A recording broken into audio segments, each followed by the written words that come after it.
दोस्तों, रामायण या रामचरितमानस में उत्तरकांड को लेकर हमें यथार्थ को समझना चाहिए और खास नैरेटिव जो हमारी और हमारे जीवन दर्शन को कुंठित करने की कोशिश करता हो, समझना चाहिए और सजग रहना चाहिए। दोस्तों, गंभीर विषय है। दोस्तों, वाल्मीकि रामायण में युद्ध कांड का अंतिम सर्ग है श्री राम पट्टाभिषेकम सर्ग। लिखा है, सर्वे लक्षण संपन्नाः सर्वे धर्म परायणाः 10 वर्ष सहस्त्राणि रामो राज्यम कार्यता।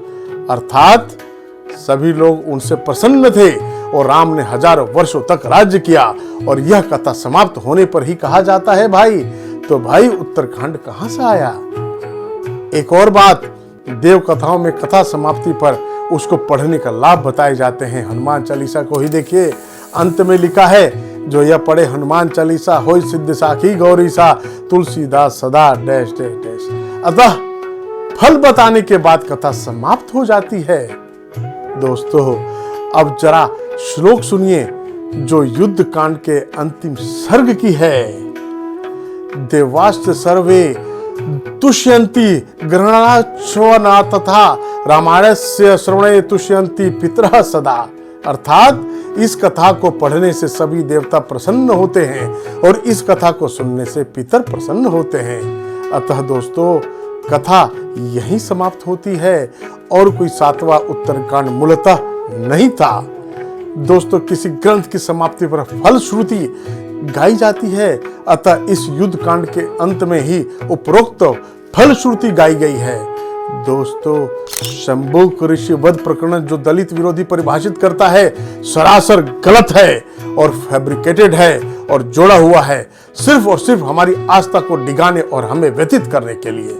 शंभुक को शूद्र बताया गया है और कथा अनुसार शूद्र तपस्या कर स्वर्ग लोक में देवत्व नहीं प्राप्त कर सकता था त्रेता युग में, ऐसा कहीं भी नहीं लिखा था। दोस्तों, ब्राह्मण शिकायत लेकर राजा राम के पास जाते हैं कि शंभुक की तपस्या के दुष्प्रभाव से एक ब्राह्मण बालक मृत हो गया है और शंभुक नाश ही उपाय है। श्री राम के पूछने पर शंभुक ने कहा कि वह सशरीर स्वर्गलोक जाकर देवत्व प्राप्त करने हेतु कठिन तपस्या कर रहा है। इतना सुनते ही श्री राम ने तलवार से उसकी गर्दन काट दी। दोस्तों, ऐसा हो नहीं सकता है। शंभुक वध के बाद देवताओं ने श्री राम की महिमा का गान किया और मृत ब्राह्मण बालक जीवित हो गया।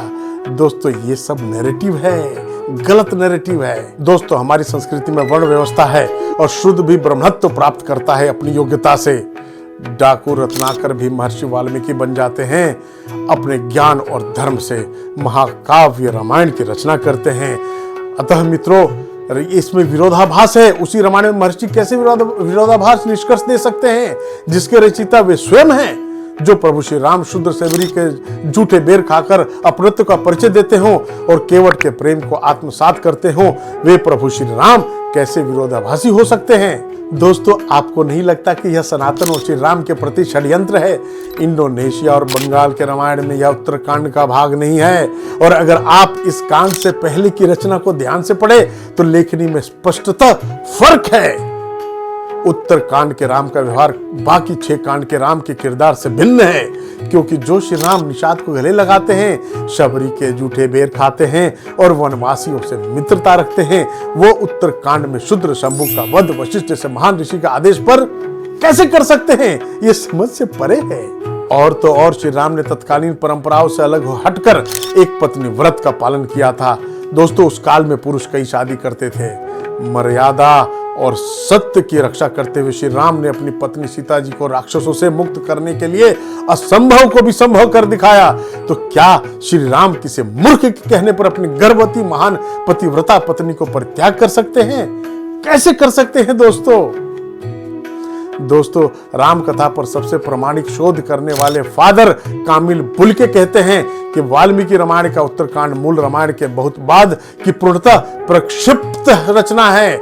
यह बुल्के साहब का कहना है, जिससे मैं भी सहमत हूं। अतः दोस्तों, मूल रामायण युद्ध कांड के बाद समाप्त हो जाता है और इसमें केवल 6 कांड थे, लेकिन बाद में बौद्ध और जैन काल में छेड़खानी की गई और कई श्लोकों के पाठों में भेद किया गया और बाद में रामायण को नए स्वरूप में उत्तरकांड को जोड़कर प्रस्तुत किया गया।